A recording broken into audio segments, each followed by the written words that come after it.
चलिए फिनिश्ड आपका कॉन्सेप्ट। ये क्या मेरी वसीयत पे ऑटोग्राफ लेने आया है? ये आपकी वसीयत नहीं, ये मेरा फ्रस्ट्रेशन है। ये आप ही का कॉन्सेप्ट है जिसे आपने मुझ पे स्क्रिप्ट लिखवाया। बहुत पुराना है यार। पुराना कहाँ है? नहीं, सफेद है, कड़क है। अरे मैं पेपर के नहीं, आपके कॉन्सेप्ट की बात कर रहा हूँ। कॉन्सेप्ट बहुत पुराना है। पुराना क्या है? कुछ भी नहीं है। कितने सालों से यही चलता आ रहा है। अरे हीरोइन भाग के गले मिलते तो मिलने दे, गाने बजते तो बजने दे। आजकल तो सेंसर की प्रॉब्लम भी नहीं है। देखिए मैं क्या बोल रहा हूँ सर, हम कुछ हटके ट्राई नहीं कर सकते हैं? कुछ अलग, कुछ नया। हटके क्या है? कुछ भी नहीं है। देख, मैं तुझे फिल्में बनाने का फॉर्मूला समझा था। यहां से हम लोगों ने हॉलीवुड का रोमांस लिया, अब वहां से जापानीज फिल्म की हम लोगों ने कहानी ली। अब परायों से इतना ले रहे हैं तो अपनों को छोड़ेंगे? कैसे छोड़ेंगे? पकने दे। अब मैं इसमें कॉमेडी डाल रहा हूं। ये कॉमेडी, ये कॉमेडी, ये कॉमेडी। एनीवे देखिए सर, मैं बहुत डिप्रेस्ड हूँ। मेरा अभी अभी ब्रेकअप हुआ है, मेरा दिल टूटा हुआ है। मैं आपकी कॉमेडी फिल्म नहीं लिख सकता हूँ। तो दिल टूटा है ना, पेन कहाँ टूटा है? मैं तुझे आइडिया देता हूँ। एक विलन वहां से चल के यहां आके और एग्रीमेंट पे साइन करने के लिए कहता है। सामने वाली पार्टी तैयार नहीं।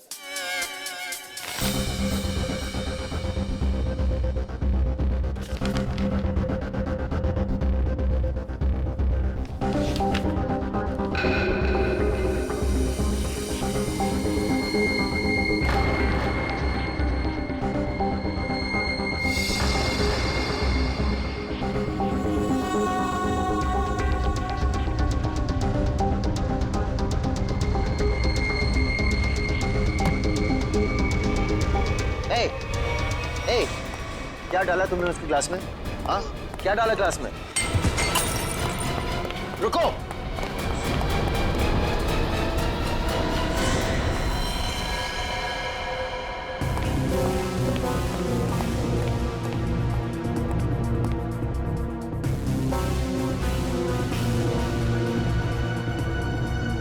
ये तो उस आदमी ने इसे मारा है। मैंने अपने आंखों से देखा। उसने इसके ग्लास में जहर डाला था। तो क्या करे? निकले? ऐसी सिचुएशन में सब एक ही काम करते हैं, सीआईडी को बुलाते हैं।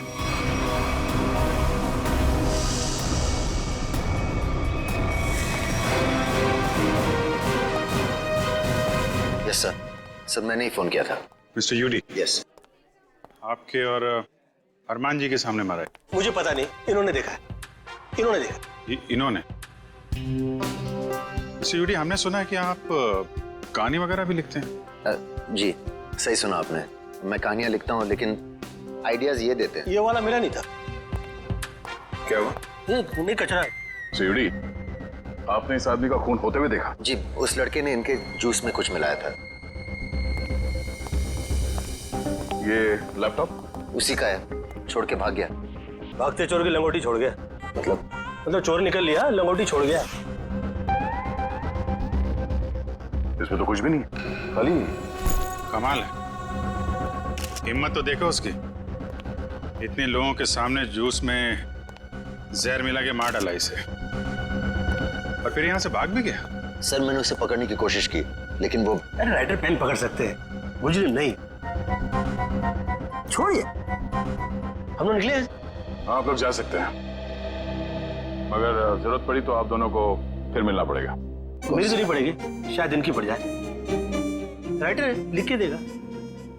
कर ली। सर, हम लोग यूडी जी का फोन नंबर और एड्रेस लेके आते हैं। अरमान जी, अरमान जी, हाँ, अरमान जी, आप तो रियल लाइफ में भी स्टार है। Thank you. मैं आपका बहुत बड़ा दीवाना हूँ। वो तो आपकी एज से नजर आ रहा है। मैं बचपन से आपकी फिल्में देखते आ रहा हूँ। तो फिल्में डिस्कस कीजिए ना, एज क्यों डिस्कस करना है? कितने बढ़िया डांस करते हैं आप। Thank you so much.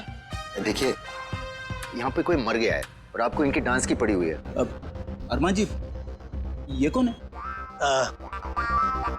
इन्होंने मेरी फिल्म लिखी है, ये यूडी है। ओह, फिल्म आपने लिखी है? जी। Very good, very good. अरे फिल्मों में गाने वाने डाले हैं कि नहीं? Of course. मुझे बहुत सारे गाने चाहिए। सर का डांस हमें बहुत पसंद है सर। हाँ, अरमान जी, अगर आपको क्राइम फिल्म में किसी जांबाज पुलिस ऑफिसर की जरूरत पड़ेगी ना तो मुझे बुला लेना। मुझे अच्छा डांस करना भी आता है। दिखाओ दिखाओ। अरे जो देखा ना वो काफी है। हम निकले। अरे कहाँ जा रहे हैं आप? अरमान जी, वैसे आप यहाँ क्यों आए थे? हम लोग की फिल्म हैप्पी एंडिंग के प्रमोशन के लिए आए थे, जो कि 21 नवंबर को रिलीज हो रही है। सुपर हिट फिल्म है, कॉमेडी है, धमाल है, बेमिसाल है। अपने परिवार के साथ देखना जरूर देखूंगा। मैं अपनी वाइफ को साथ में लेके जाऊंगा और स्क्रीन के सामने डांस भी करूंगा। आप सीआईडी है ना? हाँ, आपको कोई शक है क्या? नहीं, हमारी तरफ से आप सबको शुक्रिया। आपकी वजह से हम सब सेफ हैं। वो तो है। निकले। चले। अरे एक सेकंड जरा बताइए ना कि अगली बार आपसे कब मिलेंगे? 21 नवंबर को अपनी नजदीकी थिएटर में। आपका फोन नंबर और एड्रेस चाहिए था। This is my card. Best luck for your film. Thank you so much. Best luck sir. Thank you so much. कर लिए।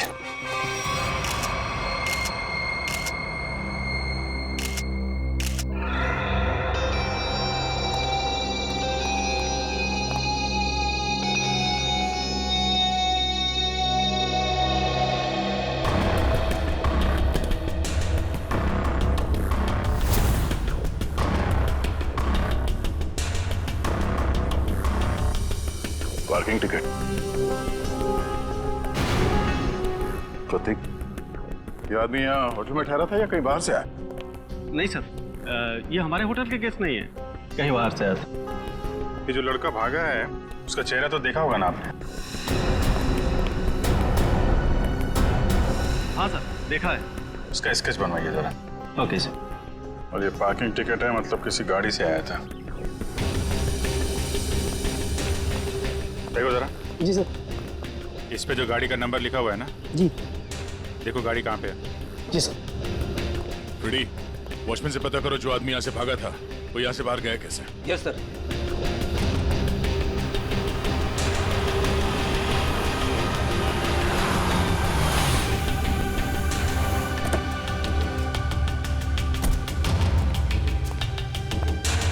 मिस्टर प्रतीक को तुम लाए थे? जी सर। कहाँ से आया था वो?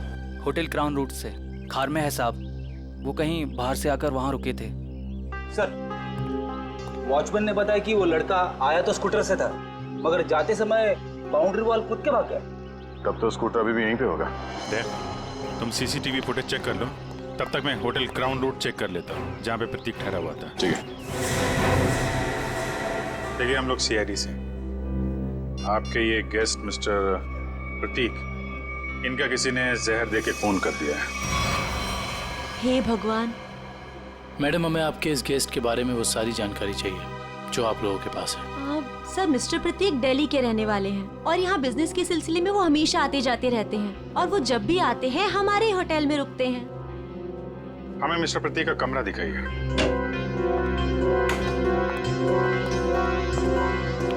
कमरा चेक कर लो जरा।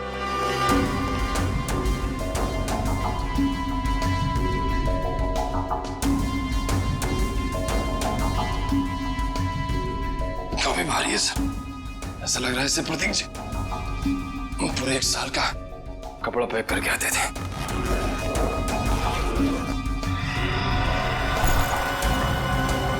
बैग तो खाली है।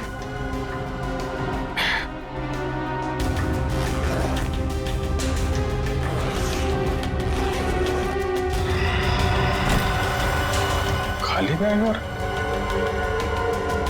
बैग तो भारी है।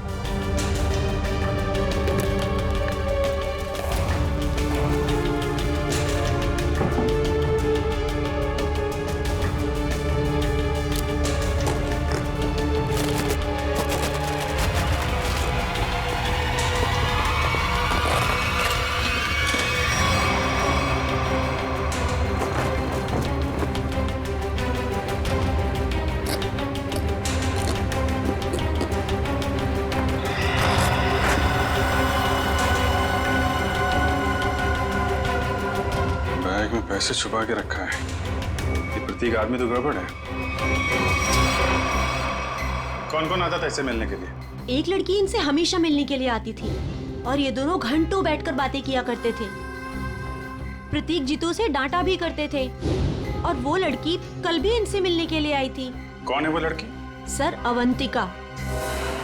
अवंतिका?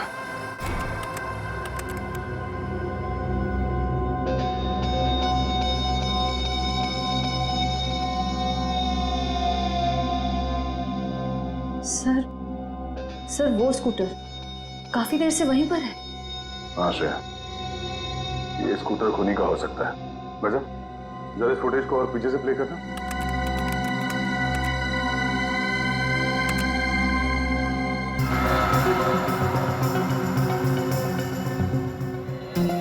सर, यही है वो आदमी। जरा पॉज करो।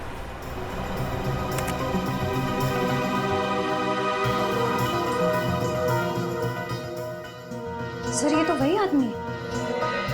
हाँ श्रेया, स्कूटर का नंबर लेकर आरटीओ से पता करो ये स्कूटर किसके नाम से रजिस्टर्ड है और उसका एड्रेस है क्या।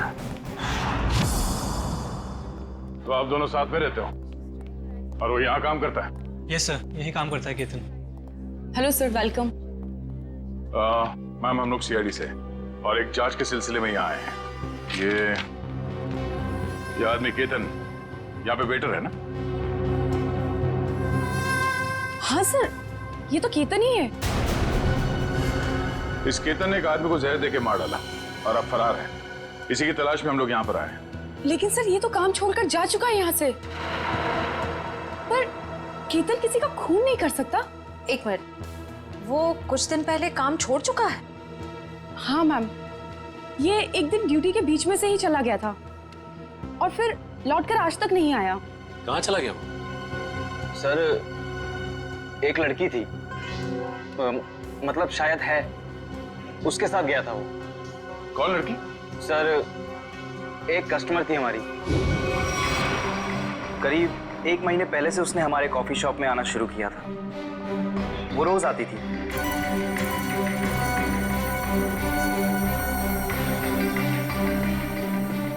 और उस कोने वाली टेबल पर जाकर बैठ जाती थी। उस टेबल पर केतन सर्विस देता था।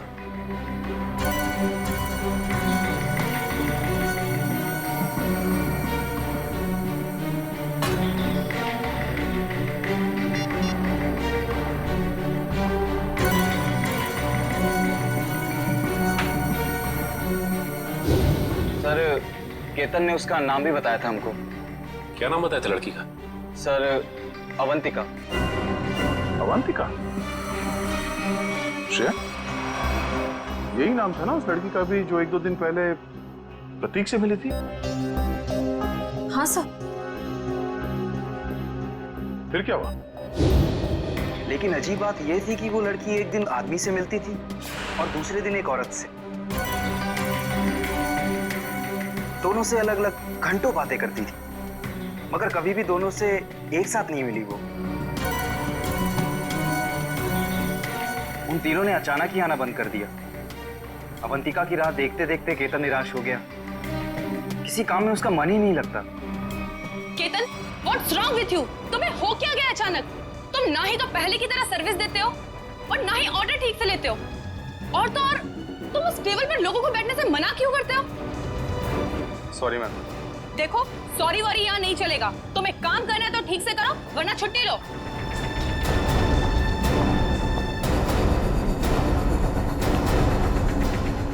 यार, अपने दिमाग से उसका ख्याल निकाल यार। अवंतिका ने वो टेबल खरीद नहीं लिया है, ना ही हमेशा के लिए रिजर्व किया है। यार, एक कस्टमर थी, अब नहीं है। बस नहीं यार, मैं उसे भूल नहीं पा रहा हूँ। उसने कुछ बताया भी नहीं और अचानक से गायब हो गई।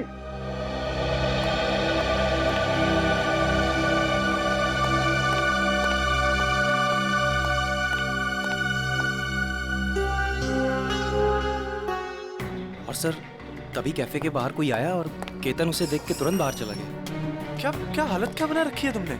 शायद वो अवंतिका ही थी, शॉल से अपना चेहरा छुपाए हुए। और केतन सब कुछ छोड़कर उसके पीछे भाग गया। अच्छा, उस आदमी और औरत के बारे में आप लोग कुछ बता सकते हैं जो अवंतिका से मिलने आते थे? नहीं सर, उनके बारे में हम कुछ नहीं जानते। देखिए, हमें इस कॉफी शॉप के अंदर की बाहर की सारी सीसीटीवी फुटेज चाहिए जब से अवंतिका यहाँ आती थी। श्योर मैम, मैं अरेंज करवाती हूँ।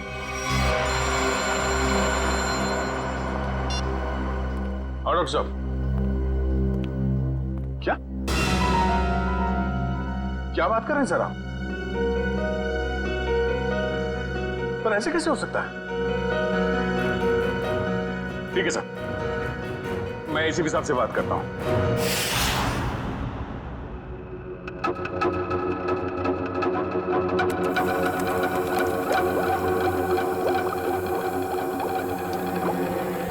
अरे आप ये क्या कह रहे हैं डॉक्टर साहब? हमारी जांच गलत दिशा में चल रही है। बिल्कुल गलत दिशा में चल रही है। आप लोगों का मानना है कि प्रतीक ने जूस पिया और मर गया। हाँ? वेल, जो देखा गया और जो सुना गया वो पूरा सच नहीं है। प्रतीक ने जो जूस पिया था, उसका केमिकल टेस्ट करने के बाद हमें ये पता चला कि उसमें कोई जहर नहीं था, बल्कि एक ड्रग था। ड्रग? हाँ, लेकिन प्रतीक ने जूस पिया और जूस पीते ही मर गया ना वो। यही तो सबसे ज्यादा चौंकाने वाली बात है अभिजीत। इस ड्रग की वजह से किसी इंसान को कुछ वक्त के लिए पैरालिसिस तो हो सकता है, उसे लकवा तो मार सकता है, लेकिन कोई मर नहीं सकता है। तो फिर इसकी मौत हुई कैसे? अभिजीत, प्रतीक का खून प्रतीक के खून नहीं किया। लो, फिर शुरू हो गए पहली पे पहली। अरे साफ साफ बताइए ना सर। साफ साफ बताता हूं, आओ मेरे साथ, आओ।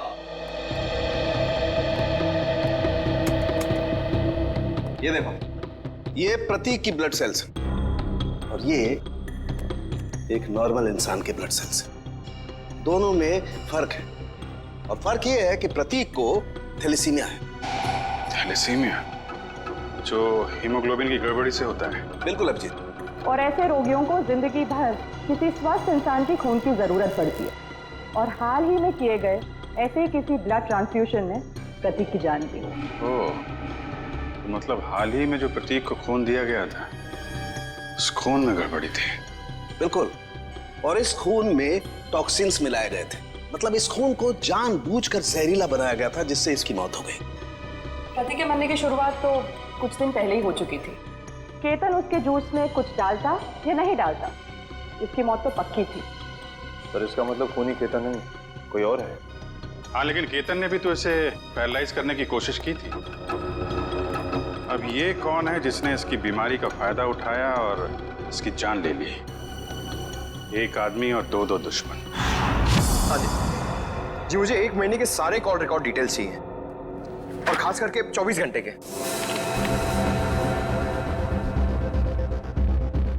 केतन का फोन आखिरी बार जामवार में ट्रेस हुआ था सर। जामवार? तो ये केतन मुंबई से बाहर निकल चुका है? हाँ सर, और सर उसके कॉल रिकॉर्ड्स।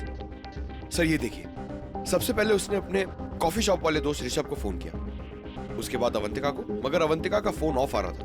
और फिर सर उसने महाराष्ट्र के जामवार में किसी मनन को फोन किया। मनन? अभिजीत, मतलब इस केतन को जामवार से उठाना पड़ेगा, वही बताएगा अवंतिका कहाँ छुप कर बैठी है।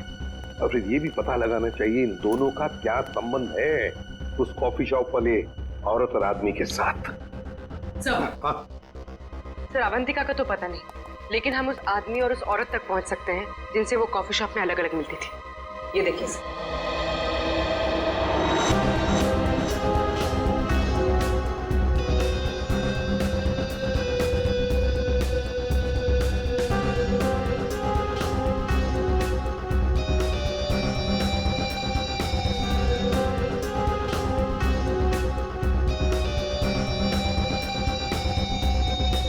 ये लोग तो काफी अमीर दिखते हैं सर, फिर भी यहाँ आने के लिए अपनी कार की बजाय टैक्सी का इस्तेमाल किया है। वही तो अभिजीत, ये टैक्सी के नंबर प्लेट से उनके ड्राइवर्स का पता चल जाएगा, और ये ड्राइवर्स हमें बताएंगे इस अमीर आदमी और औरत के बारे में।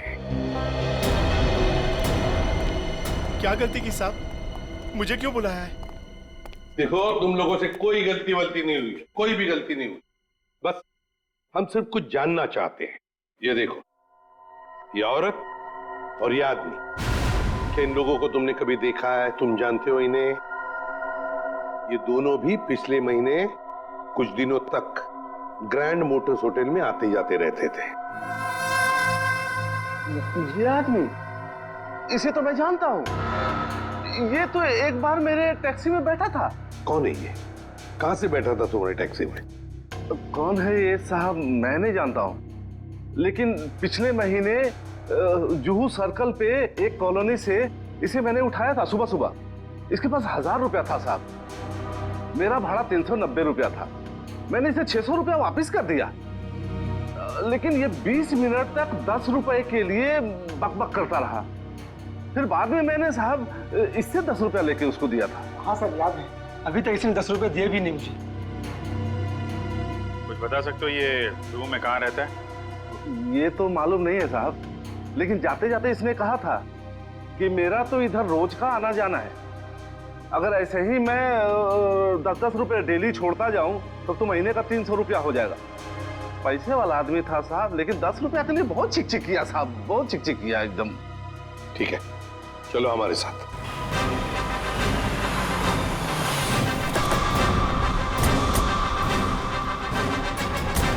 कहाँ पे? हाँ जी सर, यहीं से मैंने उठाया था उसको और होटल से लाने के बाद यहीं पर छोड़ा भी था मैंने उसे। यहाँ पे? जी। यहीं आसपास कहीं रहता होगा। आसपास चेक करो, पूछो लोगों से।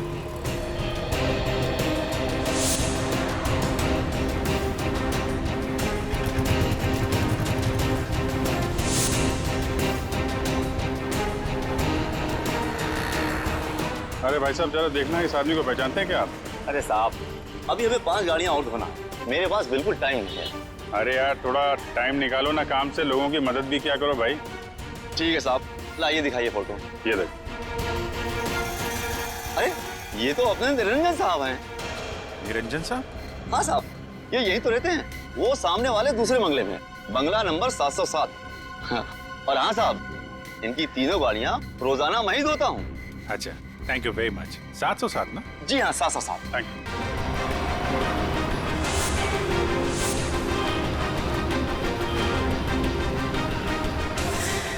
मेरे पतिदेव मुझे बीच महास्थान में छोड़ के चले गए। आखिरी बार भी उनको देखना मेरे नसीब में नहीं रहा। श्रुति जी, आपके साथ जो कुछ भी हुआ बहुत बुरा हुआ, इस बात का दुख है हमें, लेकिन आपसे कुछ जानकारी चाहिए थी। जी पूछिए। श्रुति जी, हमें आपके पति के सूटकेस में छुपा कर रखे गए 15 लाख रुपए मिले हैं। आपको कुछ पता है इन पैसों के बारे में? उन्होंने ये पैसे क्यों छुपा के रखे? मुझे कुछ नहीं पता। ठीक है, कोई बात नहीं, हम पता लगा लेंगे। क्या हम उनका कमरा देख सकते हैं? जी उधर। अच्छा। तो श्रुति जी, आप इन दोनों में से किसी को पहचानती हैं? जी नहीं।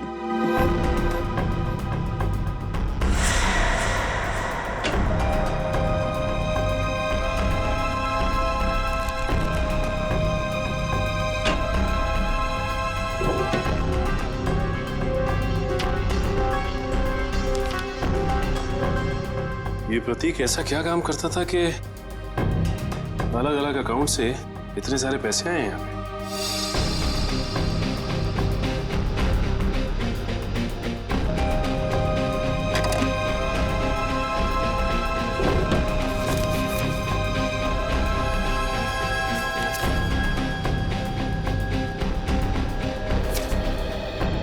सीडी?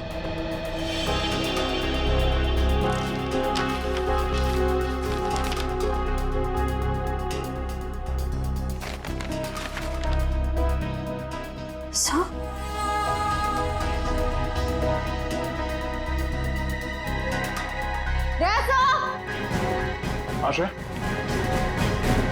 ये देखिए,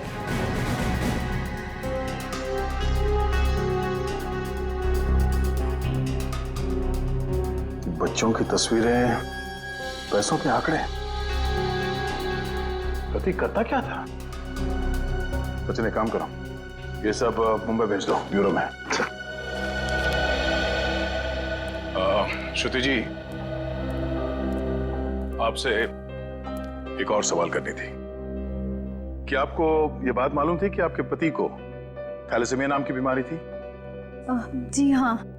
और इस बीमारी के पेशेंट को कुछ दिनों में अपना खून बदलना पड़ता है। तो आखिरी बार आपके पति ने कौन से हॉस्पिटल में अपना खून बदला था?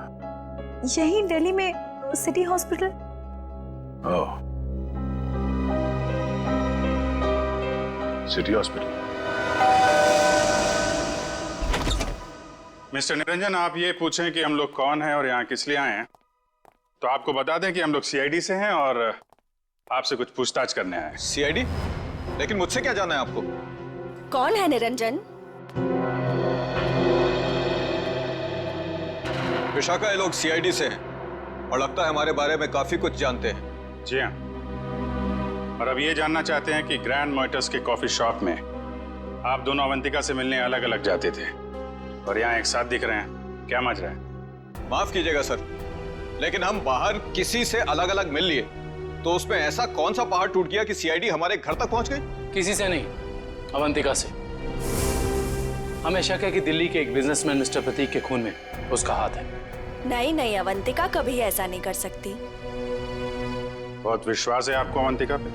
आखिर वो हमारी बेटी है। आप दोनों पति पत्नी हैं? जी, वो दरअसल मेरी और निरंजन की अनबन होने के बाद हम दोनों अलग रहने लगे थे, तो अवंतिका हमें साथ लाने के लिए ही कॉफी शॉप में लेके आती थी। अभी कहाँ है अवंतिका? जी, वो घर पर ही है, लेकिन आप लोगों की कुछ मदद नहीं कर सकती। हमें अवंतिका से मिलना है। आइए।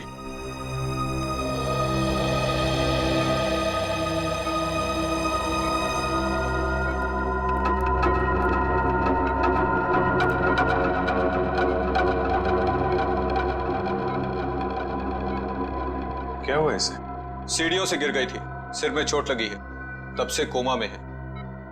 डॉक्टर्स ने कहा है कि कुछ महीनों में इसे होश आ जाएगा, इसीलिए इसे हम घर ले आए और घर से ही सारा ट्रीटमेंट चला रहे हैं। नर्स मिशा इसकी देखभाल के लिए पूरे दिन घर पर ही रहती है। मिशा, कैसी हालत है अवंतिका की? सर, अभी तो कुछ कह ही नहीं सकते कि इन्हें कब होश आएगा।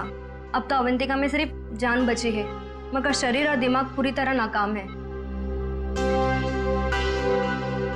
अब इस केतन को ढूंढना ही पड़ेगा।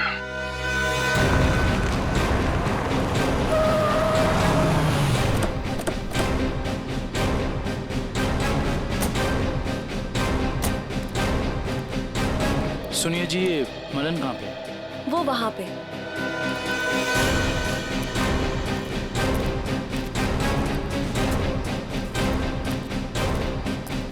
ये मनन। हाँ जी, आप कौन? जरा केतन को बुलाओ, उससे मिलना है। कौन केतन? यहाँ कोई केतन नहीं रहता। देखो, केतन ने तुम्हें आखिरी फोन किया था, इसलिए तुम्हारे तक पहुंचे हैं। अब अगर झूठ बोलोगे तो तुम्हें भी साथ में ले जाएंगे। कहाँ ले जाएंगे? वहीं जहाँ बिगड़े हुए लोग ठीक किए जाते हैं, मुजरिमों की मरम्मत की जाती है। अगर केतन यहाँ पे निकला तो उसको छुपाने के गुनाह में तुम्हारी भी मरम्मत हो जाएगी, समझे तुम? नहीं नहीं साहब, ऐसा मत कीजिए। वो अंदर छुपा है, उसके चक्कर में मैं नहीं फंसना चाहता।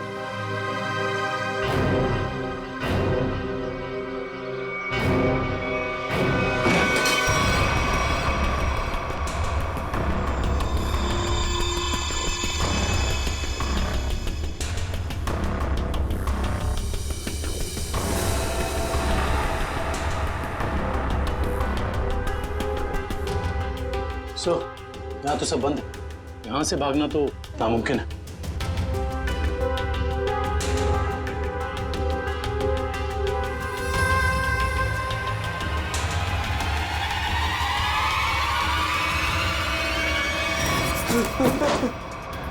आगे बता रहा हूँ, आगे बता रहा साहब, मैंने सब बातें सुन ली आपकी। अगर आप आगे आए तो मैं खुद को मारूंगा साहब।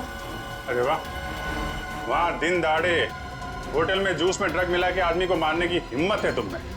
और यहाँ इतने डर गए हो कि खुदकुशी कर रहे हो? हाँ? नहीं साहब, मैंने नहीं मारा साहब, मैंने उसे नहीं मारा। तो उसने कहा था उस दवा से प्रतीक कुछ दिनों के लिए कुछ भी नहीं कर पाएगा, पैरालिसिस हो जाएगा उसे। हाँ, ये तो तुम सही कह रहे हो। अब ये भी सही सही बता दो कि किसने कहा था। देखो केतन, अगर कातिल को पकड़वाने में तुमने हमारी मदद की तो तुम्हारी सजा कम भी हो सकती है, हैं?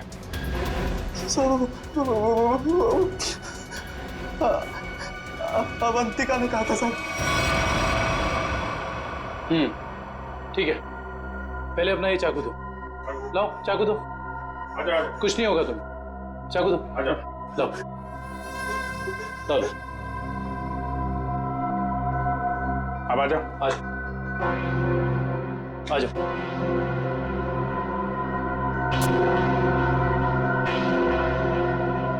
तो अवंतिका ने कहा और तुमने कर दिया। एक लड़की के प्यार में इतने अंधे हो गए थे। साहब, अवंतिका को बहुत बुरी तरह मारा था प्रतीक ने। मुझसे उसका दुख देखा नहीं गया, इसलिए उसकी मदद करने का फैसला कर लिया साहब, और नौकरी की परवाह किए बिना उसके साथ निकल गया साहब। देखो केतन, मुझे पता है कि तुम मुझे बहुत पसंद करते हो, पर इस वक्त मैं बहुत अकेले हूँ और सिर्फ तुम ही मेरी मदद कर सकते हो। प्लीज मना मत करना। प्लीज आप रोइए मत, मुझे बताइए क्या कर सकता हूँ मैं आपके लिए। एक आदमी है प्रतीक, मुझे उसके चंगुल से बचा लो, वरना तुम इस अवंतिका को हमेशा के लिए खो दोगे। मैं आपको कुछ नहीं होने दूंगा। ये रहे मेरे पापा के जायदाद के कागजात, इसे प्रतीक को दे देना, और इसे भी। जब प्रतीक जूस पीते नीचे गिर पड़ा तो मुझे लगा अवंतिका ने मेरे हाथों से जहर दिलवाकर मरवा दिया साहब। मैं डर गया साहब, मैं डर के वहां से भाग गया साहब। उसके बाद अवंतिका ने कभी मेरा फोन नहीं उठाया साहब, नहीं मुझे कभी फोन किया। अवंतिका ने धोखा दिया साहब मुझे।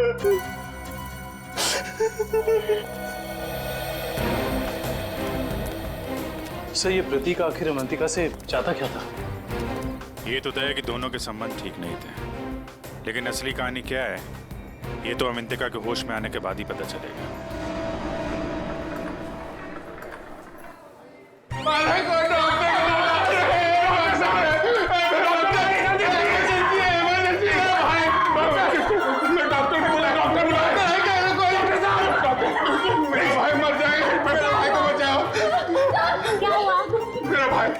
ओ प्रतीक भैया, वो मर जाएंगे, उसे बचा लीजिए, डॉक्टर को बुलाइए प्लीज प्लीज। मेरा भाई।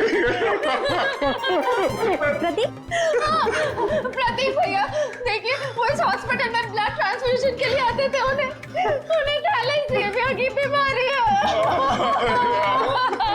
हाँ प्रतीक, कैसा है वो? अब तक तो बिल्कुल ठीक थे, अचानक चक्कर आ रहा है उनको, और पता नहीं कुछ और क्या हो रहा भैया, सांस लेने में तकलीफ हो रही है। प्लीज डॉक्टर बुलाइए ना, उसी डॉक्टर को जिसने इलाज किया उसका। अच्छा रुकिए, मैं बुलाती हूँ। Please doctor.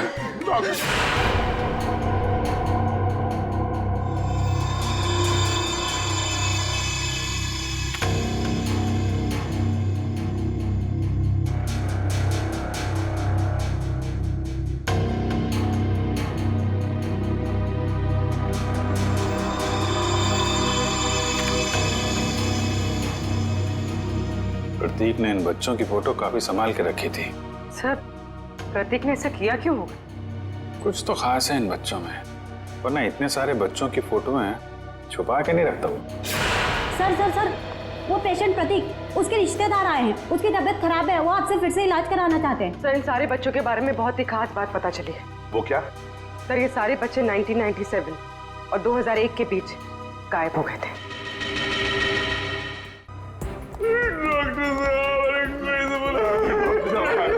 जी, कहाँ है प्रतीक? मैंने उसका इलाज किया था। अरे डॉक्टर साहब, आपने मेरे भैया प्रतीक का ब्लड ट्रांसफ्यूजन किया था? जी। अरे डॉक्टर साहब, मरीज है कहाँ? तूने मारा प्रतीक को, हाँ?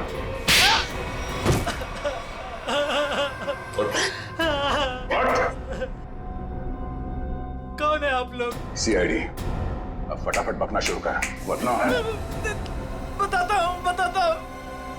मेरे पास एक आदमी का फोन आया था। उसने मुझसे कहा प्रतीक को जहर मिला हुआ खून देना है जिससे वो मर जाए। इसलिए मैं शर्म नहीं आती तुम्हें? एक डॉक्टर होके तुमने मरीज का खून किया। सॉरी, वो गलती हो गई। उस आदमी ने कहा था कि मिशा नाम की औरत आएगी और इस काम के बदले अच्छा खासा रकम देगी, तो मैं लालच में आ गया। ओह, मिशा। नर्स मिशा इसकी देखभाल के लिए पूरे दिन घर पर ही रहती है। ओह नो, ये मिशा अभी अवंतिका की देखभाल कर रही है। चलो।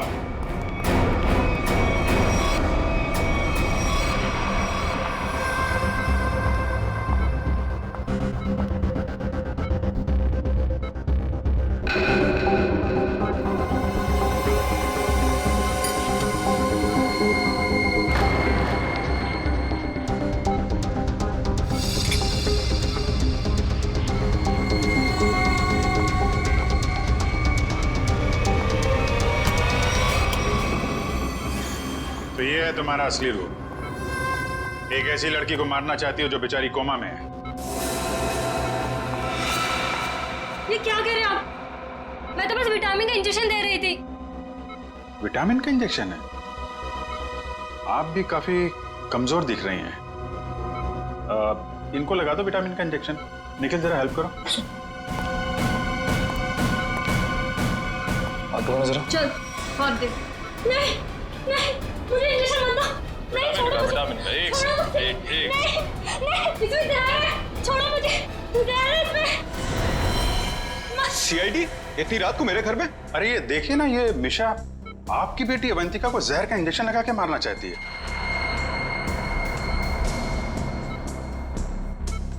आपकी बेटी अवंतिका आपकी बेटी? सही कह रहा हूं ना मैं? क्या क्या मतलब है आपका? Thank you very much sir. ये तो कंफर्म हो गया। प्रतीक के घर से मिले डीवीडी में जो अमीर लोगों के नाम मिले थे वो खोए हुए बच्चों के पेरेंट्स ही हैं सर। और ये जो नाम के आगे करोड़ों के आंकड़े लिखे हैं ये उनकी संपत्ति के डिटेल्स हैं। तो फिर अभिजीत, ये प्रतीक इस लिस्ट को लेकर क्या कर रहा है? पूरी काम करो, पेरेंट्स की लिस्ट में से किसी भी एक पेरेंट को फोन लगा अभी। सर।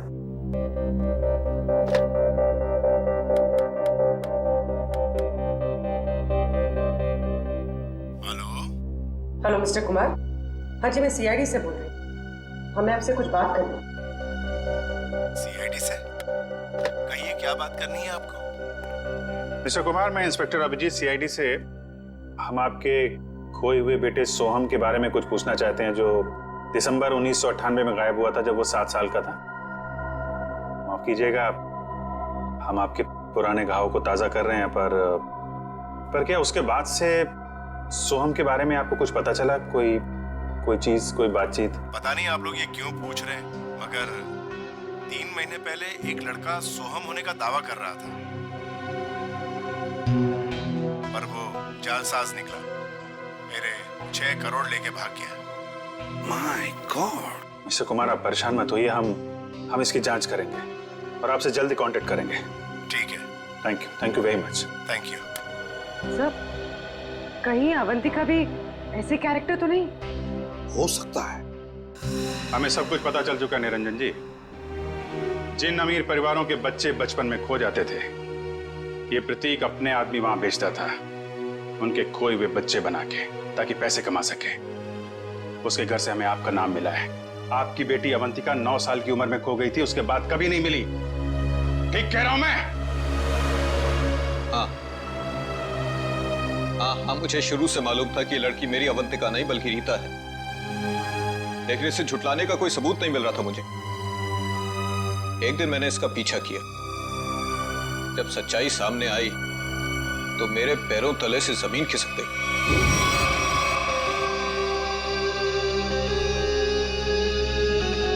पागल हो गई हो तुम? ये हमारा बिजनेस है रीता। हम उन अमीर लोगों को लूटते हैं जिनके बच्चे उनसे काफी पहले बिछड़ चुके हैं। कुछ देर के लिए नकली सही, लेकिन उनको उनका बच्चा तो मिल जाता है ना, और हमें उनकी दौलत। प्रतीक जी मुझे माफ कर दीजिए, मुझसे अब और ये नाटक नहीं होगा। कैसे नहीं हो सकता? 55 करोड़ रुपए का प्लान है। इस तरह अगर तुम बीच में छोड़ के चली गई तो अरे किए कराए पर पानी फिर जाएगा। समझने की कोशिश कीजिए प्रतीक जी, उस निरंजन को मुझ पर शक हो गया है, और इस तरह कब तक मैं उनकी बीवी विशाखा को बेवकूफ बनाती रहूंगी। अगर उस निरंजन ने डीएनए टेस्ट करवा दिया तो मैं तो सीधा जेल में चली जाऊंगी। कुछ नहीं होगा, तुम बस निरंजन से पैसे निकलवाना शुरू तो करो। जैसे ही तुम सारे पैसे मेरे हवाले कर दोगी वैसे ही मैं तुम्हें आजाद कर दूंगा। प्रतीक जी मैं फंस जाऊंगी। मेरे अगले ट्रिप तक अगर तुमने मुझे 15 लाख रुपए निरंजन से लाकर नहीं दिए ना, तो इस बार भी तुम मेरे हाथों बहुत बुरी तरह मार खाओगे, समझे तुम? मेरी भावनाओं के साथ खिलवाड़ किया था प्रतीक और इस रीता ने। मुझे लूट कर बर्बाद करना चाहते थे। मैंने इस ईशा की मदद से दिल्ली के उस डॉक्टर को खरीदा और प्रतीक को जहरीला खून चढ़वा दिया, और इस अवंतिका को खुद सीढ़ियों से धक्का दिया।